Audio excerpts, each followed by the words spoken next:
Today it is time for a best of 3 series of professional StarCraft 2, and apparently, I have yet to see these games myself as well, but apparently, from what I've heard, these games are a little bit crazy. After this match was played during DreamHack Fall, several of you reached out on Twitter mentioning that I should really go ahead and cast this match if I haven't seen it yet myself, so I'm excited to figure out what this match is all about.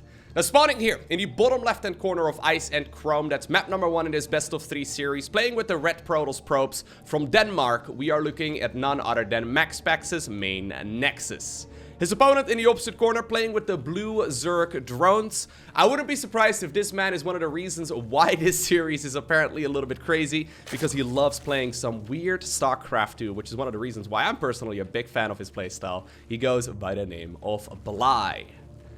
Alrighty, so hatchery first and a drone right over here on the left-hand side of the map. Now, in this matchup, we don't really see a whole lot of drone scouting, okay? Overlords can figure out everything just fine. Now, I do know that Bly is fond of a build order that he goes for quite a bit in this matchup, where he plants his, I guess, his second hatchery. The second one he built himself over in his opponent's natural. And I'm pretty sure that's exactly what we have right here as well. Now, a probe is moving down, but it's not going to be out here in time to actually block this hatch from coming up. Now, this is mostly just a nuisance, okay? Generally speaking, we don't actually see this hatchery finish. Basically, what Bly can do, though, is he can cancel it and build an Evo chamber there as well and just delay this base for a very, very long time. MaxPax not pulling any additional probes just yet. Looks like he's actually going to just... yeah, pull a second one for now. Zealot is coming up, second gateway is coming up, Cybercore is coming up as well. And then also, apparently a pylon on the other side of the map. Now, this is fake. I mean, there's no forge or anything like that. The problem is that Bly doesn't know. So I'm assuming that pylon will probably be cancelled here in a little bit. But already there's some mind games going on, right? So a couple more drones were pulled away as well from the main. And they're going to continue mining here in just a little bit. Overlord right now will confirm exactly what's going on, so it's going to be a double gateway with a Cybercore, so depths are going to be thrown out here very, very rapidly, and I like it. And actually, at the same time, ooh, another pylon was just constructed on the other side of the map. Now, luckily here for Bly, he does see this. This is actually not something I've seen before, though. Is this going to be like a shield battery? A shield battery would actually be really neat right now. If you build one shield battery over here, these like 4 adepts are going to be an absolute pain in the butt. Hatchery, by the way, not cancelled there. That's on purpose. Bly is just going to try and delay that expo here from for as long as he possibly can. 2 shield batteries are coming up. And while Zerglings will be out here very shortly, the first adept has already made his way across. This is already really neat. He's going to be able to run that Zealot away in time as well to prevent it from being picked off. And here we go. Alrighty. Starting this series off with a bang.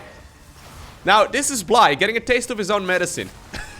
He's been playing cheeky build orders for a very long time. The shield battery has been in the game for quite some time as well, obviously, but I haven't actually seen quite something like this before as far as a response goes to that Proxy Hatch build. A couple of links, though, did make their way across the map as well. They're going to delay that expo here for a little while longer, but honestly, at this point, it doesn't even really look like MaxPax wants to expand. He's just trying to pump out as many units as he possibly can.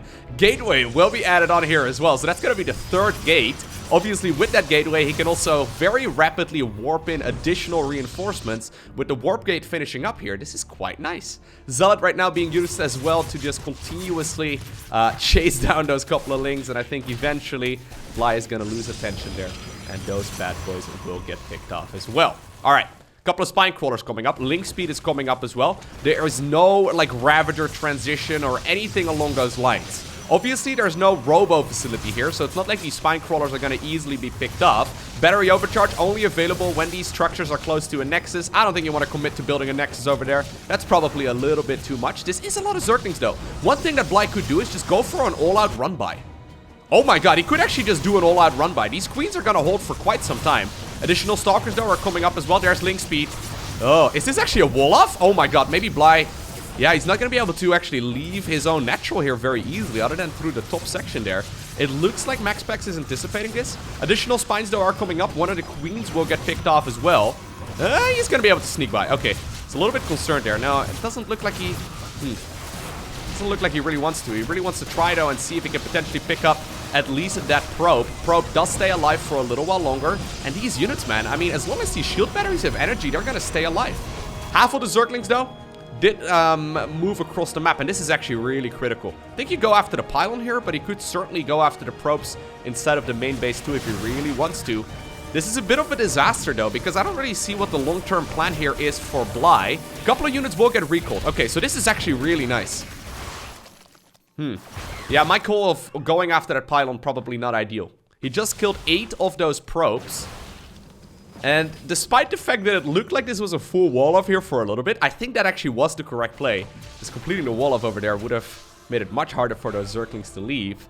But this right now is actually forcing MaxPax into a bit of a weird spot. Now, all things considered though, right? We see a lot of those spine crawlers.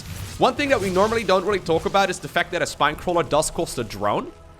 So this is like, how many spines are we at right now? So one of them has gone down. There's quite a few over here in the front as well. There's 6 of them. So that's 7 probes dedicated to, or 7 drones rather, dedicated to becoming a spine crawler. Very significant because that basically makes up for the amount of workers that were killed inside of the main base of the Protoss. Now, without an immortal though, what are you gonna do? Ooh, nice force field. Without an immortal, you're not gonna be able to really plow through these spine crawlers very easily. So, despite the fact that this looked like Bly getting a taste of his own medicine, and besides the fact that I was a little bit skeptical of the spine crawlers here eventually, it looks like it was the correct move. Ooh, nice force field once again. With this amount of eco that MaxPax currently has, I mean, he's finally adding on additional probes again, and now he's finally adding them back into the gas. He can't really easily afford a robo facility. I do think you need one though. If you want to break through this, like, you're gonna need a robo and probably a prism as well to be able to juggle that bad boy. Now keep in mind, despite the fact that there is an expo here for the Zerg, it's not like he's really making use of that. So it is technically 1 base versus 2 base, but the second base is basically dead. Oh my god, there was a base joke there somewhere. I missed it. Dang it. Anyways, robo facility eventually does come up, and I like that move. I like these moves as well. Okay, Zerglings though are gonna be able to sneak by once again. They don't even really need to commit to moving to the other side of the map. MaxPax actually now completed the wall off over here. He does not want to deal with these units once again. So those adepts are going to be able to take care of this just fine. I think he still wants to commit to a 1 base all-in though. I mean, adepts are really good at killing light units. They kind of suck at killing everything else though. So they deal bonus damage to things like Zerglings and Hydras and, you know, stuff like that. They're not particularly good against spine crawlers and not that good against queens either, especially without their glaive upgrade. They're not going to be that useful. Loved a couple of creep tumors over here as well. So MaxPax eventually now does start up that immortal.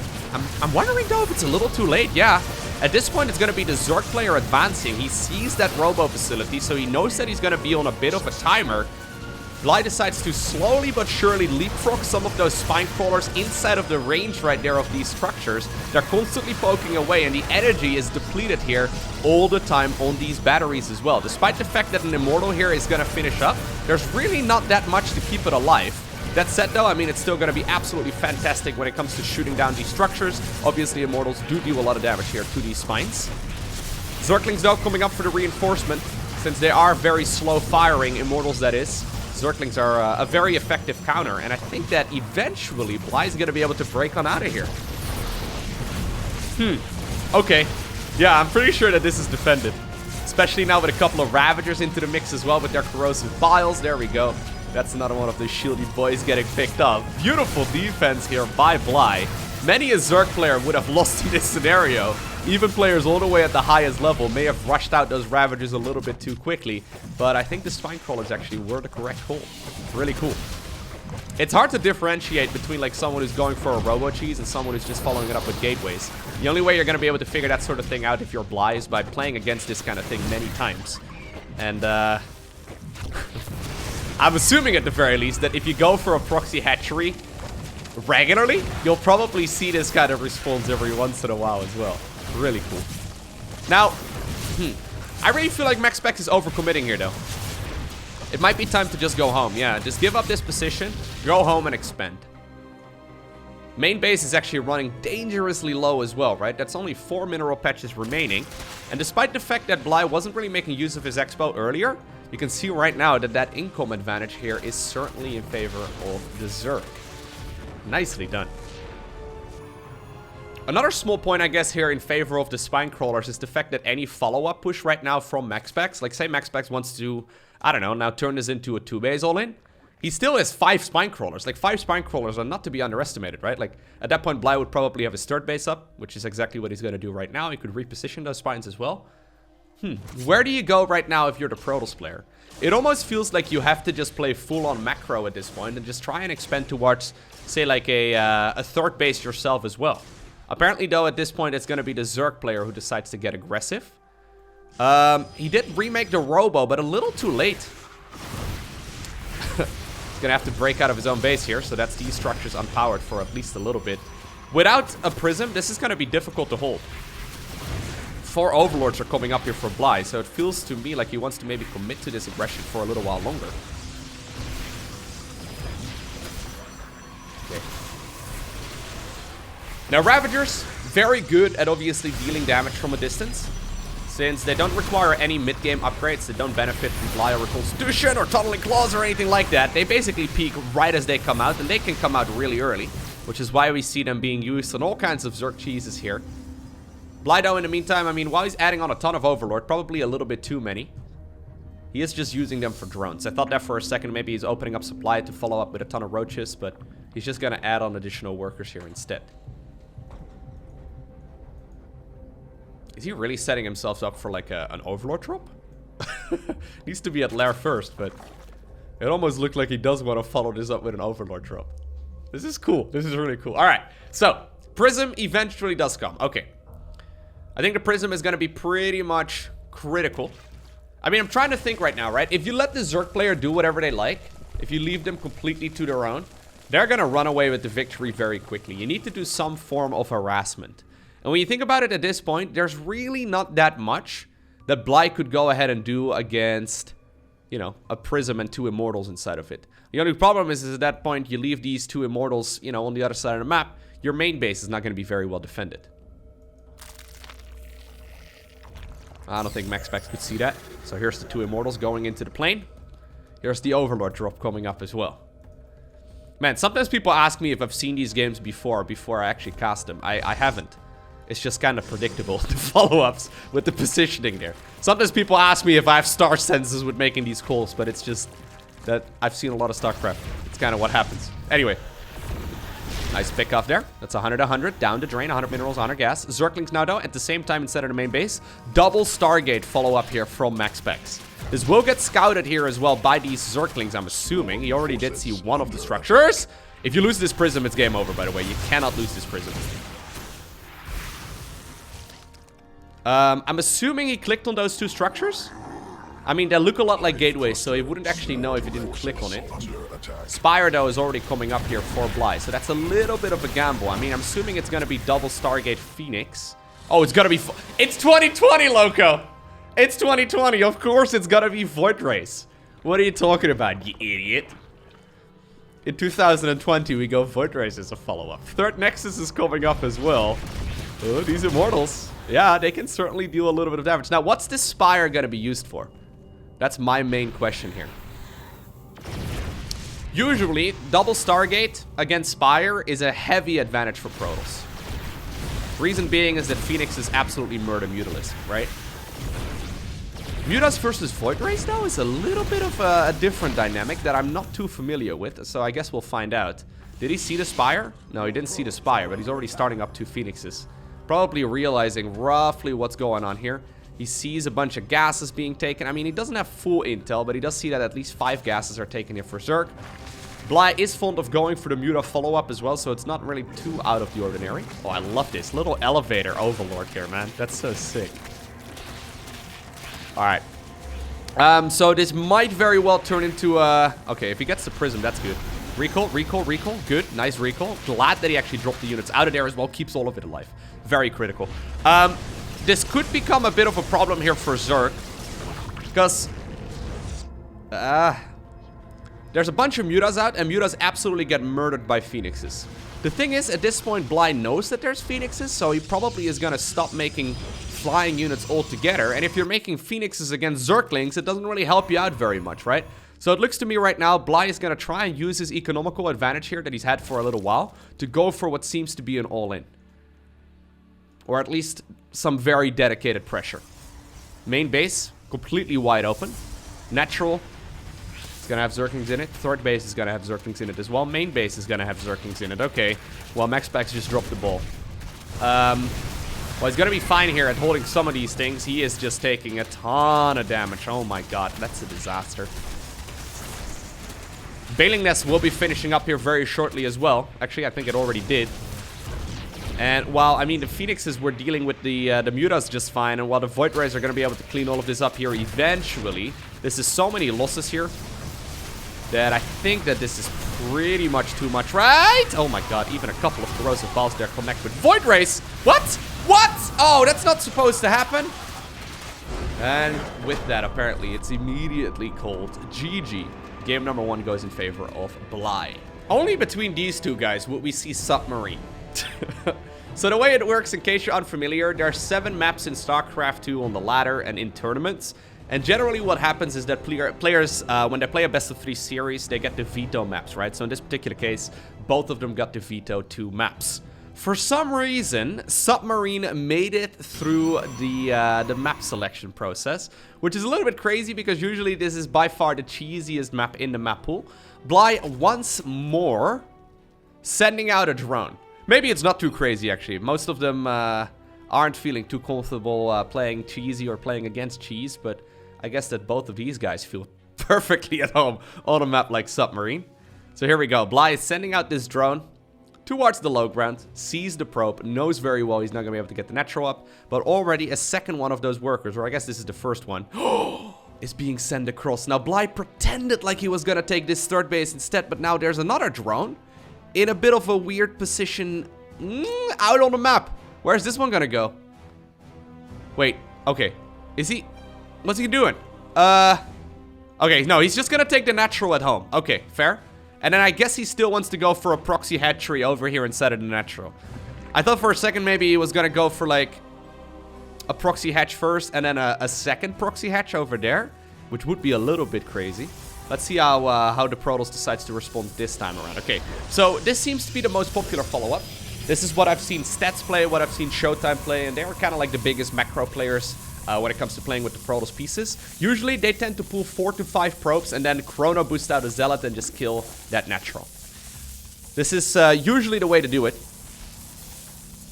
And what we see most of the time. So no second gateway follow-up this time. No Cybercore follow-up, or sorry, there's a Cybercore, but like no like double adept follow-up here very easily. Cancel on the hatchery. Decides to build an evolution chamber as well. Basically what happens is if you decide to cancel a hatchery, it leaves very temporarily 3 spaces of, or like 3 3x3 spaces. Sorry, 9 3x3 spaces. There you go, math in a YouTube video, not even once. But it leaves a little bit of creep, that's what I'm trying to say, to build up an Evo chamber as well. The reason why you go Evo chamber there, instead of like a spawning pool or anything like it, is because the Evo chamber builds very quickly and it's also pretty cheap. Now, Bly, hold up, man. Like, we're out here playing checkers, Bly out here playing 4D chess. So let me get this straight. Send out a drone really early. Made a Proxy Hatchery inside of his opponent's natural. Cancels the Proxy Hatchery, builds another hatch over what would be his opponent's 4th base. Zealot moves across the map now. This one is going to be picked up pretty easily, I think. I mean, link speed, it's not going to be done yet, but nice around there. Okay, yeah. Eventually, that Zealot will go down, but I think that's actually a good trade there for MaxPax, all things considered. Zealots are kind of pointless as the game progresses. I mean, not until the mid-game anyway. But also, like, the little mind game over here, right? Where he really didn't want to take the 3rd base as his first expo. This over here will not be spotted. Now, what exactly are you gonna do here if you're a Protoss? Usually you don't send a probe over there. I mean, unless MaxPax's star senses are tingling here, I don't think it's gonna happen. So what exactly are you gonna do? There's a Roach Warren just about to finish up. Is it gonna be a Queen right away? No, I think he's just saving up larva. So I'm pretty sure that this Roach Warren over here is timed in such a way that there will be 3 larvae available by the time that it finishes, or roughly around the time that it finishes. Only the master cheesers out there will be aware of the timing at which larvae spawn. So there's 3 larvae finishing, there's the Roach Warren finishing. I'm assuming it's gonna be instantly 3 roaches? Maybe? There you go. Already, though, it's 2020, right? So MaxPax has decided to follow up his unfortunate early game here with a Void Ray. Usually in the past, we would see Oracle into Phoenix. These days, though, this is a pretty common follow-up, and I like it a lot because it works well, right? I mean, usually you use the Phoenixes there to kill your opponent's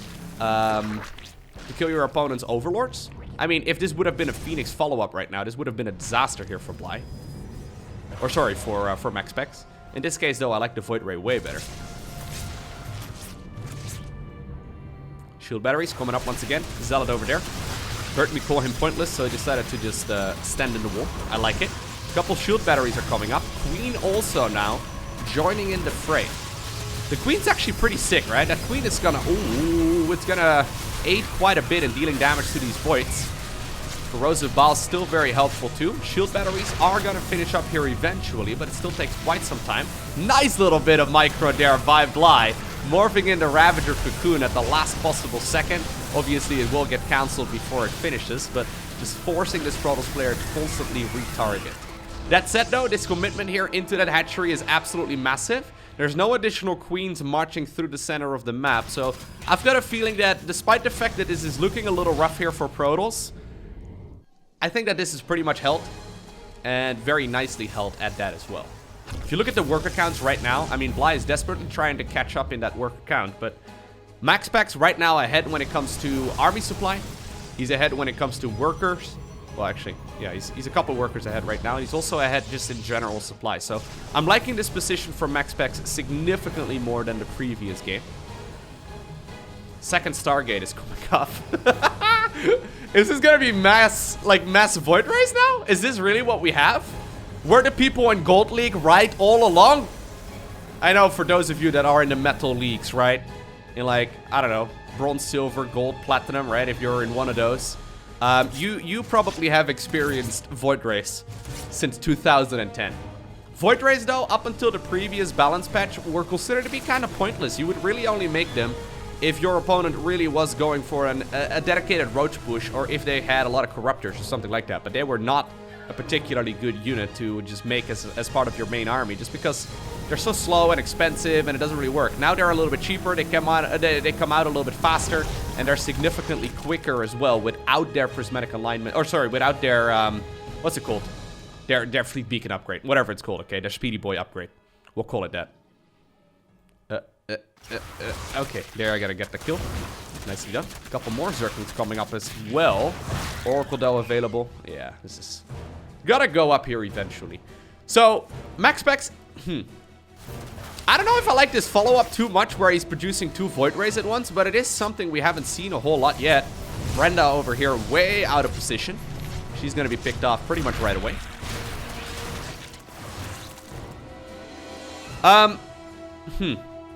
So, man, these Zerglings have been extremely annoying. Not quite gonna be able to cancel this third Nexus again, I don't think. Nah, it's gonna go up, but already a little bit crazy. There's the Fleet Beacon coming up, and at the same time, also the Nidus network. Man, StarCraft 2, isn't it a beautiful game?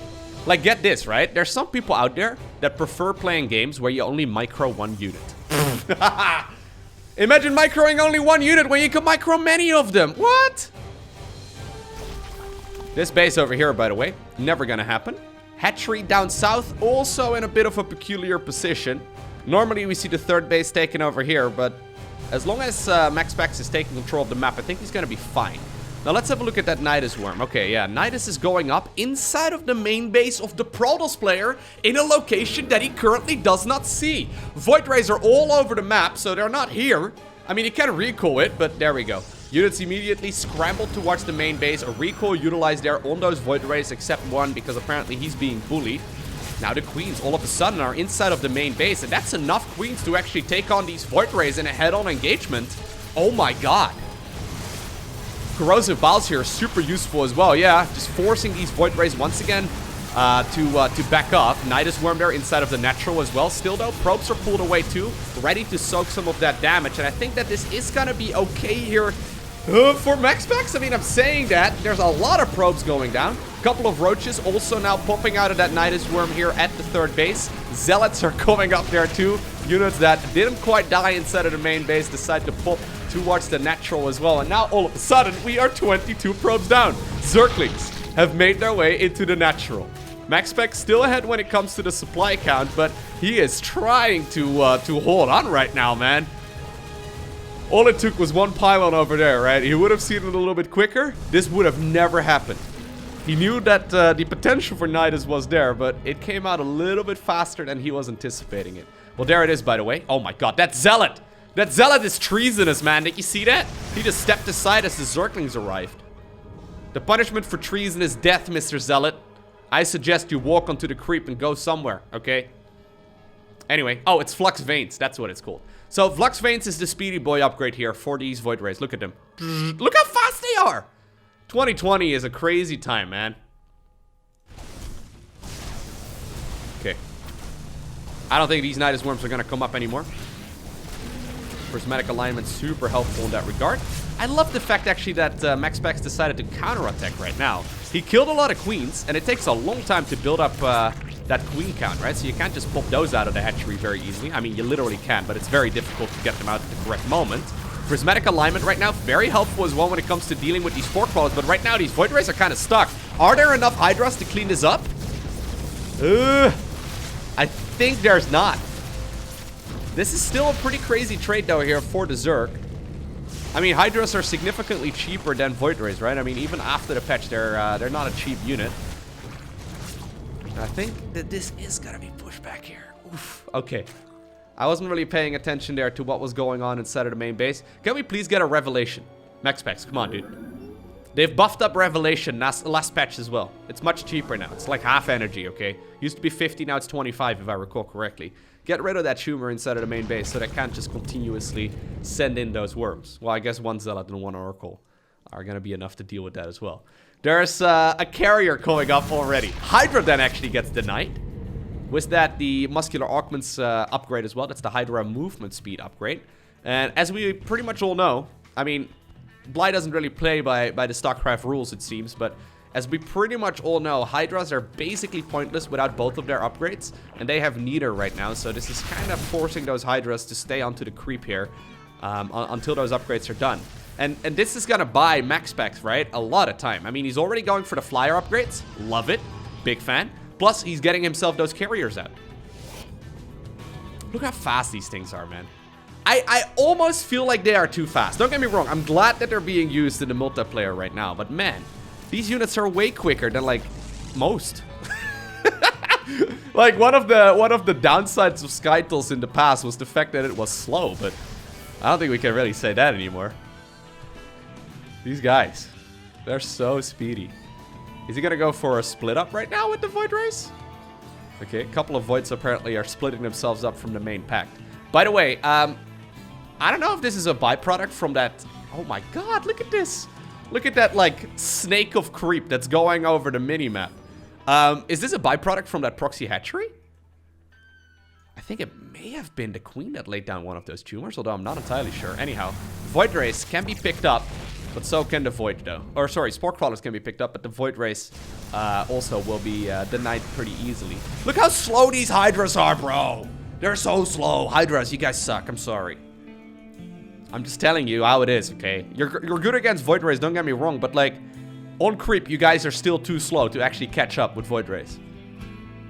I mean, Muscular Augment here is gonna finish eventually, so that's gonna make them a little bit speedier, but... Alrighty. This is neat. Alright, so High Templar transition coming up as well. I would love the addition of Psionic Storm right now. I mean, Psionic Storm would be absolutely fantastic. Look at this creep. It's tying back in on itself.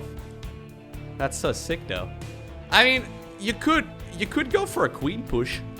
Normally, queens aren't a very good combat unit because they're so slow off creep. But I mean, he's gonna be able to cross this distance towards over there very easily. Infestors are coming up as well. One thing worth noting in the previous balance patch as well is that they nerfed the they nerfed the usage of neural parasite against carriers. So basically the way it works right now, if you neural a carrier, the interceptor ships are going to be a little bit smarter, so they won't be killing their own carrier. Yeah, it is worth noting. Obviously, infestors are still going to be good for the, I guess... Oh my god, wait. Wait. I was thinking fungal growth. But could this be what I'm thinking it is? He doesn't have the energy for it yet, though. Well, you know what?